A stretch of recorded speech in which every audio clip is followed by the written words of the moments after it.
দীর্ঘদিন পর চলে আসলাম বাবার বাড়িতে বেড়াতে।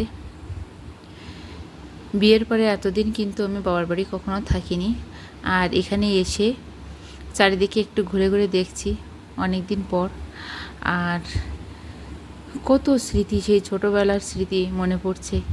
শুধু তো আমার নয়, প্রতিটা মানুষের ছোটোবেলার স্মৃতি তো ভোলার নয়। আর এখানে বিশেষ করে যে সবজিগুলো, শাকগুলো দেখা যাচ্ছে, এগুলো ছোটোবেলায় প্রতিদিন খেতাম। বিভিন্ন রকম শাক প্রতিদিন মা রান্না করতো, আর এত ভালো লাগতো। এখন নিজের চেষ্টা করছি সেগুলো উঠিয়ে রান্না করার অনেক দিন পরে, কিন্তু সেই মায়ের রান্নার স্বাদ পারলাম না রান্না করতে, হাজার চেষ্টা করেও। তারপরেও যেটুকু পেরেছি খেয়েছি, এই আর কি।